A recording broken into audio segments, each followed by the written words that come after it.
Hello dear friends, you are watching Physics Concept by Pooja. Today we will discuss about the second chapter of class +1, that is units and measurement. Today we will discuss about application of dimensional analysis. आज हम जो dimensions हमने निकालने सीखे हैं उनका कहाँ कहाँ यूज है वो हम डिस्कस करेंगे. तो फर्स्ट है to check the correctness of physical equation. Dimensions की हेल्प से हम ये बता सकते हैं कि कोई भी फिजिकल इक्वेशन करेक्ट है या नहीं है.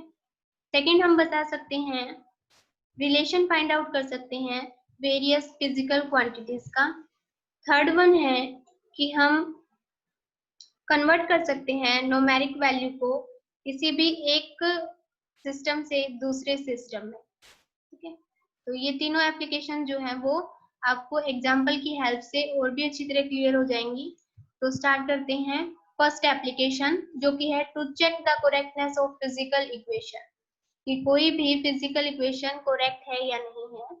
तो इसके लिए हम क्या करेंगे, फॉर एग्जाम्पल ये हमारे पास कोई इक्वेशन है तो हम जो डायमेंशंस हैं लेफ्ट हैंड साइड के और राइट हैंड साइड के ईच टर्म के डायमेंशन अगर इक्वल आ जाते हैं, डायमेंशन फॉर्मूला ईच टर्म का इक्वल आ जाता है तो हम कहेंगे कि वो इक्वेशन जो है वो करेक्ट है. तो स्टार्ट करते हैं. फॉर एग्जांपल ये हमारे पास इक्वेशन है, यहाँ पर हमें गिवन है जिस इक्वेशंस में जो हमारे पास सिंबल है इनका मीनिंग क्या है. v यहाँ पर आपके पास फाइनल वेलोसिटी है, u जो है वो इनिशियल वेलोसिटी है, a जो है वो आपके पास एक्सेलरेशन है और t जो है वो टाइम इंटरवल है. ठीक है, तो स्टार्ट करते हैं लेफ्ट हैंड साइड से. लेफ्ट हैंड साइड में हमारे पास v क्या है, फाइनल वेलोसिटी है. तो v का हमारे पास यूनिट क्या होती है, वेलोसिटी की यूनिट क्या होती है, मीटर पर सेकंड. तो मीटर को हम किस में मेजर करेंगे, लेंथ में, और टाइम को किस में करेंगे, सेकंड में. तो इसका डायमेंशनल फॉर्मूला क्या हो जाएगा हमारे पास वेलोसिटी का, m0 l1 t -1. तो ये लेफ्ट हैंड साइड का फॉर्मूला क्या आ गया हमारे पास, v का m0 l1 t -1. ठीक है, अब हम राइट हैंड साइड को देखते हैं.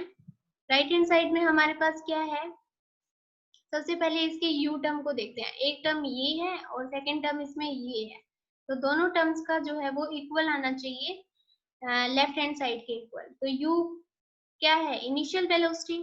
तो इनिशियल वेलोसिटी है तो इसका डायमेंशन फॉर्मूला क्या हो जाएगा, m0 l1 t -1. इसी तरह से एक्सेलरेशन क्या होता है हमारे पास, एक्सेलरेशन का यूनिट क्या होती है हमारे पास, मीटर पर सेकंड स्क्वायर होता है ना. तो इसको मीटर क्या है, लेंथ, तो इसको एल में मेजर करेंगे. सेकंड क्या है, टाइम, तो इसको हम लिख सकते हैं एल की 1 और टी की पावर -2.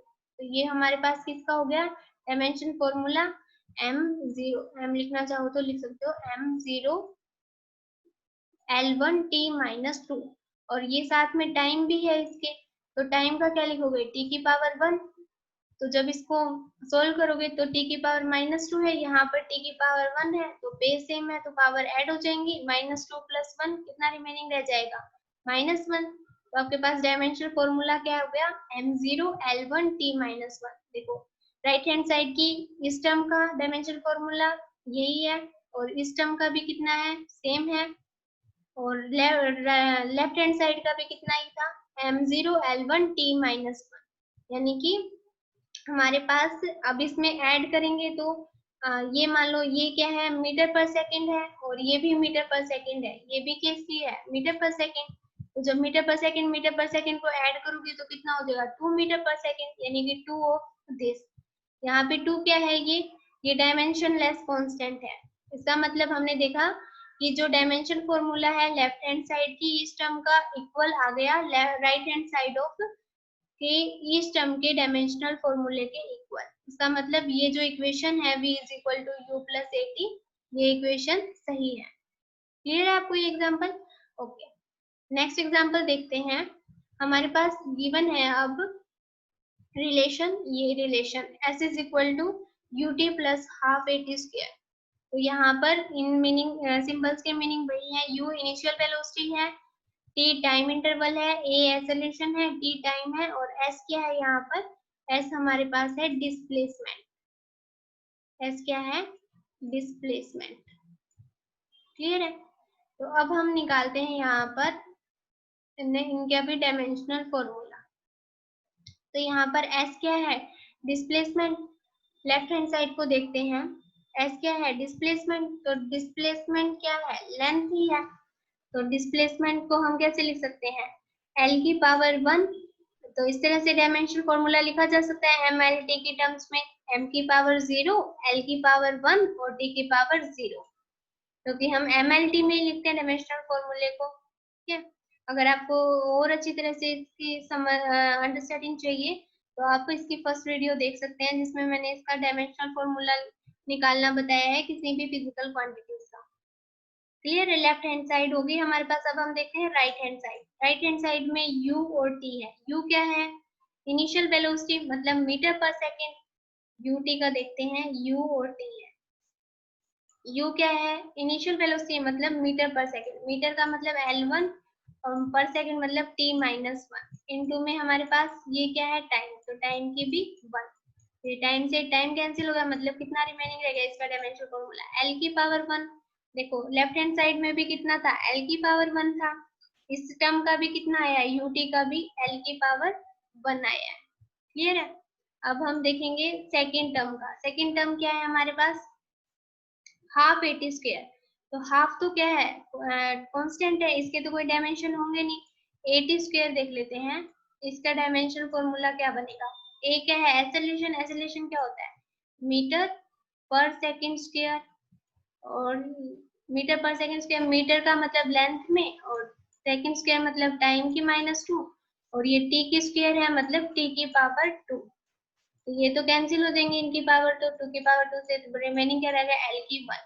तो इस टर्म का भी कितना आ गया, एल की पावर 1, इसका भी एल की पावर 1। और लेफ्ट हैंड साइड में भी कितना आ रहा है, एल की पावर 1। तो मतलब अब मीटर में जब मीटर ऐड करोगे तो क्या आएगा, मीटर ही आएगा। क्लियर है ना, एल की पावर 1। तो राइट हैंड साइड के जो डायमेंशनल फॉर्मूले हैं इस टर्म के वो इक्वल आ रहे हैं। लेफ्ट हैंड साइड और राइट हैंड साइड के डायमेंशनल फॉर्मूले दोनों तरफ के सेम आ रहे हैं, तो इसका मतलब ये डायमेंशनल इक्वेशन भी करेक्ट है। ये इक्वेशन भी क्या है, करेक्ट है। तो नेक्स्ट आते हैं हम इसकी सेकंड एप्लीकेशन पे, जिसमें हम क्या है, रिलेशन निकालते हैं फिजिकल क्वांटिटीज के बीच। तो सबसे पहला एग्जांपल देखते हैं हम। यहाँ पर हमें एक सेंट्रीपिटल फोर्स गिवन है, एक्सप्रेशन निकालना है हमें सेंट्रीपिटल फोर्स के लिए। Require to move a body, किसी भी बॉडी पर कितना सेंट्रीपिटल फोर्स लगता है उसको रिवॉल्व करवाने के लिए। जिस बॉडी का मास m है, वेलोसिटी v से मूव कर रही है, और कितने सर्कल में, सर्कल के रेडियस में मूव कर रही है, r सर्कल के रेडियस में मूव कर रही है। तो कितना फोर्स रिक्वायर होगा। तो हम कंसीडर कर लेते हैं कि जो हमारा सेंट्रीपिटल फोर्स है वो किस किस पे डिपेंड कर रहा है, ये हमें गिवन है। किस किस पे डिपेंड कर रहा है, मास पर, वेलोसिटी पर और रेडियस पर। मतलब हम मान लेते हैं जो फोर्स है डायरेक्टली प्रोपोर्शनल है किस किस के, मास की पावर ए पे, ये हमें पता है, लेकिन हमें ये नहीं पता कितनी पावर पे डिपेंड है। मास, वेलोसिटी और रेडियस पे डिपेंड करता है, ये तो हमें क्वेश्चन में गिवन है, पर कितनी पावर पे डिपेंड करेगा ये नहीं पता। तो हम ए बी सी मान लेते हैं। हमें अब ए बी सी की वैल्यू फाइंड आउट करनी है, यानी डायमेंशंस निकालनी एक तरह से कहीं। तो यहाँ से डायरेक्टली प्रोपोर्शनलिटी के साइन को हटा के हमने यहाँ पर के कांस्टेंट लगा दिया, और बाकी यही टर्म है m की पावर a, v की पावर b और r की पावर c। ये क्या है, यहाँ पर डायमेंशन लेस कांस्टेंट है। क्लियर है। अब नेक्स्ट देखते हैं हम। यहाँ पे अब हमें क्या निकालना है, फोर्स। अब ये फोर्स हमने कहा है किस किस पे डिपेंड कर रहा है, के तो कांस्टेंट है, उसको तो हटा ही देंगे। तो फोर्स जो है, फोर्स के डायमेंशन ये होते हैं m1 l1 t-2। ठीक है। फोर्स किस पे डिपेंड कर रहा है, मास पर, वेलोसिटी पर और रेडियस पर। तो मास की m की पावर a लिख लिया हमने, वेलोसिटी मीटर पर सेकंड होती है, मीटर l1 पर सेकंड t-1 की पावर b हो गया, और रेडियस l की पावर c हो गया। अब यहाँ पर इस तरह से लिख सकते हैं m की पावर a, l की पावर कितनी हो जाएगी b, और ये प्लस c, l की पावर b प्लस c हो गई, और t की पावर कितनी होगी -b।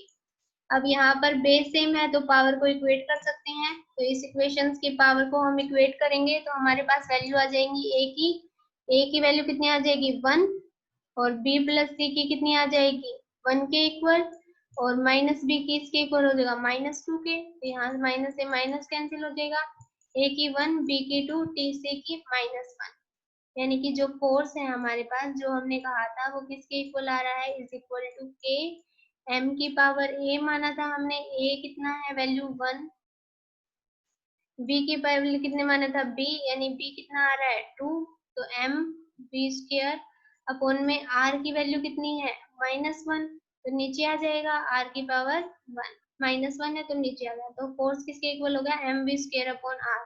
तो ये इतना सेंट्रीपिटल फोर्स रिक्वायर होता है किसी भी m मास की बॉडी को जब वेलोसिटी से मूव करती है और r रेडियस के सर्कल में। तो k की वैल्यू एक्सपेरिमेंटली देखी गई कितनी आ रही है 1, तो ये हमारे पास क्या आ गया required expression for the centripetal force that is equal to mv square upon में r। क्लियर है ये एग्जांपल। नेक्स्ट एग्जांपल देखते हैं। अब हमें एक सिंपल पेंडुलम गिवन है जिसपे स्ट्रिंग से अटैच है, ये हमारे पास एक पेंडुलम है जो कि स्ट्रिंग से अटैच है। हमें इस सिंपल पेंडुलम का जो है वो टाइम पीरियड निकालना है, ठीक है।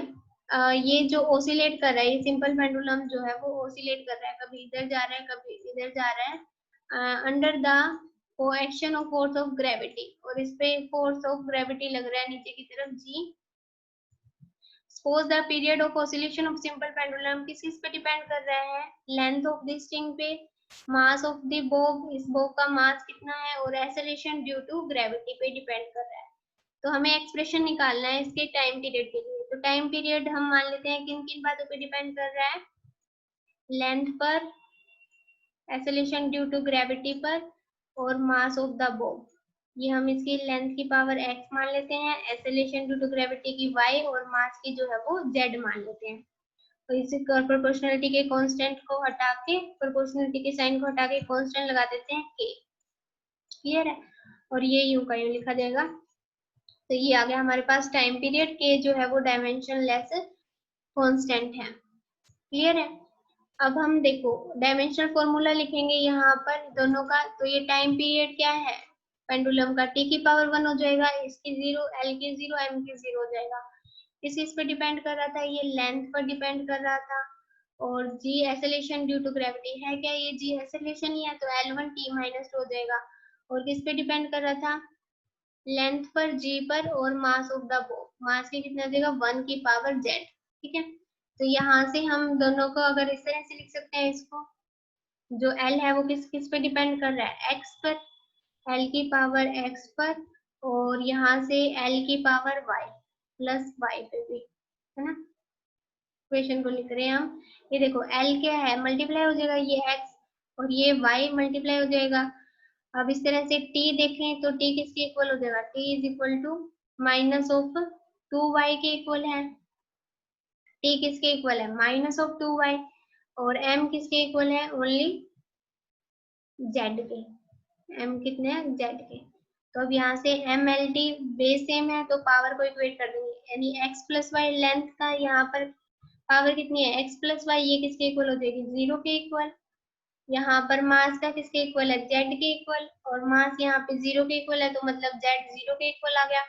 यहाँ पे t की कितनी है -2y, और यहाँ पे कितनी है 1, तो यहाँ पर 2 - 2y किसके इक्वल हो गया 1 के। तो यहाँ से हम y की वैल्यू कितनी हो जाएगी -1/2। जब इस इक्वेशन में y की वैल्यू पुट करोगे ये, तो यहाँ से x की वैल्यू कितनी आ जाएगी, y की वैल्यू पुट करोगे -1/2, -1/2 है ना y की वैल्यू, इस इक्वेशन में पुट करोगे इज इक्वल टू 0। तो यहाँ से x की वैल्यू कितनी हो जाएगी, ये 1/2 इधर जाएगा तो ये हो जाएगी पॉजिटिव 1/2। तो x की वैल्यू कितनी आ गई 1/2, और y की कितनी आ गई हमारे पास, y की आ गई हमारे पास -1/2। क्लियर है। तो यहाँ से अब हम पुट करेंगे इस फॉर्मूले में, हमारे पास जो टाइम पीरियड था वो किस पे डिपेंड कर रहा था, टाइम पीरियड किस किस पे डिपेंड कर रहा था, l की पावर x, मतलब l की पावर हमारे पास कितनी आ गई, x की वैल्यू कितनी है हमारे पास 1/2, और जो g है वो किस पे डिपेंड कर रहा है, y पे, y की, x की तो 1 आ गई, लेंथ x के लिए माना था, और y किसकी पावर मानी थी g की, तो g कितना आ गया हमारे पास, g की वैल्यू आ गई हमारे पास y की वैल्यू कितनी है -1/2। तो यहाँ पे टाइम पीरियड कितना आता है हमारे पास, ये कांस्टेंट आता है 2 पाई, और इसको हम इस तरह से लिख सकते हैं L की पावर 1/2 को रूट L लिख सकते हैं, और ये माइनस का है तो इसको नीचे G लिख सकते हैं। तो ये टाइम पीरियड होता है सिंपल पेंडुलम का 2 पाई रूट L/G। तो ये इसके बाद यहाँ पर t की वैल्यू कितनी होती है 2 पाई रूट L/G। तो ये आपके पास रिजल्ट आ जाता है time period required for the simple pendulum. Clear है। नाउ हम डिस्कस करते हैं डायमेंशनल एनालिसिस की थर्ड एप्लीकेशन, जो कि है कि हम किसी भी एक सिस्टम के न्यूमेरिकल वैल्यू को दूसरे सिस्टम की न्यूमेरिकल वैल्यू में कैसे कन्वर्ट कर सकते हैं, कैसे फाइंड आउट कर सकते हैं। तो जब भी हम किसी फिजिकल क्वांटिटी को लिखते हैं तो इसको इस तरह से लिखा जाता है N1U1। मान लेते हैं फिजिकल क्वांटिटी जो है मास है 10 kg। क्लियर है। तो यहाँ से 10 क्या है, ये इसकी न्यूमेरिकल वैल्यू है एक सिस्टम की। मान लेते हैं SI सिस्टम है ये कोई, तो SI सिस्टम में मतलब मान लेते हैं n क्या है, न्यूमेरिक वैल्यू है, U1 जो है वो उसकी यूनिट है, मान लेते हैं kg। इसी तरह से दूसरा सिस्टम हमने CGS सिस्टम ले लिया, तो CGS सिस्टम में 10 kg किसके इक्वल हो जाएगा, ठीक है, मतलब कोई भी वैल्यू है, मतलब 100 मान लेते हैं, तो ग्राम हो जाएगा, कितना हो जाएगा 10, और 1 किलो में 1000 ग्राम होते हैं, मतलब 10,000 ग्राम के इक्वल हो जाएगा। क्लियर है। कुछ भी मान सकते हैं यहाँ पर। तो ये क्या हो जाएगा N2 हो जाएगा, और ग्राम जो है वो सेकेंड सिस्टम के अंदर यूनिट हो जाएगी। तो यहाँ से N1 M1 फर्स्ट सिस्टम में मास लेंथ और टाइम M1 L1 और T1 मान लेते हैं, और ABC डायमेंशंस मान लेते हैं। सेकेंड सिस्टम के अंदर N2 उसकी न्यूमेरिक वैल्यू मान लेते हैं, और M2 L2 T2 जो है वो मास लेंथ और टाइम और इनके ABC जो है वो डायमेंशंस मान लेते हैं। तो यहाँ से अगर N2 की वैल्यू हम निकालना चाहें तो ये इसके फॉर्म में आ जाएगा, तो हमारे पास ये वाली इक्वेशन बन जाएगी। यहाँ से N2 किसके इक्वल हो जाएगा, अब डिवाइड करेंगे तब, तो M1 मास वाले टर्म्स को एक साथ लिख लेते हैं, M1/M2 की पावर कितनी हो जाएगी A, और L1/L2 की पावर कितनी हो जाएगी B, और यहाँ से T1/T2 की पावर कितनी हो जाएगी C। तो इस तरह से हम लिख सकते हैं इसको। ये M वाली टर्म को एक साथ लिख दिया, उसकी पावर A लगा दी, और L1/L2 को एक साथ लिख दिया, इसकी पावर B हो जाएगी, और T1/T2 और इसकी पावर जो है वो C हो जाएगी। यहाँ से N2 हमने लिख दिया। ठीक है, क्लियर है। ओके, अब नेक्स्ट इसका एक एग्जांपल देखते हैं हम, उससे आपको ये जो मैंने बताया अच्छे से समझ आ जाएगा। हमें कन्वर्ट करना है, मान लेते हैं कि जो हमें कन्वर्ट करना है कि वर्क जो है वो 1 जूल जो वर्क है उसमें कितने अर्ग होंगे। ठीक है, तो यहाँ पे हम दो सिस्टम कंसीडर कर लेते हैं, एक तो SI सिस्टम कंसीडर कर लिया हमने, और दूसरा जो है वो CGS सिस्टम कंसीडर कर लिया। SI सिस्टम के अंदर हमें पता है कि यहाँ पर जूल जो है वो SI सिस्टम में होती है वर्क की यूनिट, और अर्ग जो है वो CGS सिस्टम में होती है। क्लियर है। तो ये हमने दो सिस्टम ले लिए। तो मास जो है वो SI सिस्टम में kg में मेजर होगा, तो 1 kg ले लिया। लेंथ मीटर में होती है तो 1 मीटर ले ली। टाइम जो है 1 सेकंड में होता है तो सेकंड ले लिया। और N1 जो है वो हमें गिवन है, कितनी जूल कह रहा है ये 1 जूल। तो यहाँ पे हमने 1 जूल ले लिया। अब हम यहाँ पे M2 CGS सिस्टम की बात करते हैं, तो मास जो है वो 1 ग्राम हो गया, लेंथ 1 सेंटीमीटर होगी, टाइम 1 सेकंड हो गया, और N2 हमें निकालना है। तो कैसे निकालेंगे, तो हमारे पास फॉर्मूला है, अभी मैंने आपको बताया है, उसमें पुट करेंगे। तो यहाँ पर हमारे पास हमें N2 निकालना है। यहाँ पे M1/N2 की वैल्यू A हो गई, यहाँ पे ये हो गई B, और ये हो गया C। क्लियर है। अब हमें किसका निकालना है, वर्क का। वर्क के डायमेंशन हमें पता है किसके इक्वल होते हैं, M1 L2 T-2, और यहाँ से A B C की वैल्यू कितनी हो जाएगी, A1 B2, और C कितना हो जाएगा -2। क्लियर है। यहाँ से A B C के डायमेंशन हमें पता चल गए, क्योंकि ऊपर वाले की हमें क्या है पता है, इसके डायमेंशन M1 L2 T-2। ठीक है, वर्क के हमें पता होते हैं, तो यहाँ से हम इसमें वैल्यू पुट करेंगे। ये हमें N2 इज इक्वल टू यहाँ पर कितना होता है n1, n1 भी होता है ना साथ में मल्टीप्लाई, तो n1 कितना गिवन है हमें 1, और यहाँ से इसके ऊपर पावर कितनी है a, और ये हमारा लेंथ वाला हो गया, इसकी पावर कितनी है b, और ये हमारा टाइम का हो गया, और इसकी पावर कितनी है c। तो ये वैल्यू हमने पुट कर दी m1 m2 के पीछे टेबल से देख के पुट कर दी। क्लियर है? तो यहाँ से देखो इसको सोल्व करेंगे आगे हम, और ए बी सी की वैल्यू हमें पता है डायमेंशन, क्योंकि वर्क के डायमेंशन हमें पता है किसके इक्वल होते हैं यहाँ पर, क्योंकि m1 l2 और ये वैल्यू तो हमें पता ही है। तो यहाँ से हम देखो इसको सोल्व करेंगे, तब 1 किलोग्राम में कितने ग्राम होते हैं 1000 ग्राम, कितने ग्राम होते हैं 1000 ग्राम, ठीक है। और नीचे कितना है हमारे पास 1 ग्राम, और एक इसकी वैल्यू पावर कितनी है 1, तो ये 1 लिख दिया, ठीक है। तो यहाँ पे हमारे पास 1 मीटर में कितने सेंटीमीटर है 100 सेंटीमीटर, ये हमने लिखा 100 सेंटीमीटर, ये हमारा सेंटीमीटर है, अपॉन में 1 सेंटीमीटर, 1 सेंटीमीटर, और इसकी पावर कितनी है b, तो b की वैल्यू कितनी है 2, 2 लिख दिया यहाँ पर हमने, इनटू में यहाँ पर 1 सेकेंड अपॉन 1 सेकेंड, ये तो कैंसिल ही हो जाएगा, तो 1 ही लिख देते हैं इसकी जगह पे, तो और ये -2, इसकी c की वैल्यू कितनी है -2, तो ये हमने -2 रख दिया, ठीक है। अब हम इसको कैंसिल आउट करेंगे, ग्राम से ग्राम गया, तो यहाँ पे हमारे पास रिमेनिंग रह गया 1000, 1 2 और 3, इनटू में यहाँ पे सेंटीमीटर से सेंटीमीटर कैंसिल हो गया, यहाँ पे 100 है, 100 को 2 बार मल्टीप्लाई करोगे तो कितनी जीरोज आ जाएंगी 1 2 3 एंड 4, 4 जीरो आ गई, और ये तो 1 की पावर -2 है तो 1 ही आ जाएगा, तो ये आ गया हमारे पास 10 की पावर 4 और 3 7, 7 अर्ग, ये किसके इक्वल है यहाँ पर, यानी कि 1 जूल, 1 जूल जो वर्क है वो 10 की पावर 7 अर्ग के इक्वल होता है। क्लियर है? यहाँ पर देखो हमने क्या किया है, सिंपली हमें वर्क का तो पता ही है सिस्टम, एंड पीछे जो फॉर्मूला लगाया है यहाँ पर m1 की वैल्यू हमें पता है 1 kg है, m2 जो है वो 1 ग्राम लिया है, सिंपली इनको यूनिट्स को हमने वैल्यू पुट किया है, 1 ग्राम में 1000 ग्राम होते हैं, 1 मीटर में 100 सेंटीमीटर होते हैं, और सेकंड से सेकंड कैंसिल हो जाएगा, तो हमें रिलेशन क्या फाइंड आउट हो गया कि 1 जूल में कितने अर्ग होते हैं 10 की पावर 7 अर्ग होते हैं। आई होप आपको ये एग्जाम्पल क्लियर हो गया होगा। नेक्स्ट देखते हैं, हमारे पास है लिमिटेशन ऑफ डायमेंशनल एनालिसिस। अब ये जो डायमेंशनल एनालिसिस हमने सीखा है इसकी कुछ लिमिटेशंस भी हैं। एक लिमिटेशन तो आपको दिख भी गई होंगी। फर्स्ट है it can not determine the value of proportionality constant. जैसे हमने अभी पीछे एग्जांपल किए हैं, तो जैसे टाइम पीरियड निकाला था सिंपल पेंडुलम का, तो ये हमें गिवन ही नहीं, ये तो हमें बता ही नहीं रहा था कि वहां पर 1 आएगा 2 आएगा या 2 पाई आएगा 3 पाई आएगा। तो जब भी ये कांस्टेंट की वैल्यू हमें नहीं दे पाता, डायमेंशनल एनालिसिस वैल्यू नहीं दे पाता हमें प्रोपोर्शनलिटी कांस्टेंट की, एक लिमिटेशन तो ये है इसकी। सेकंड, ये हमें it can not be applied expression involving proportionality constant which have dimension.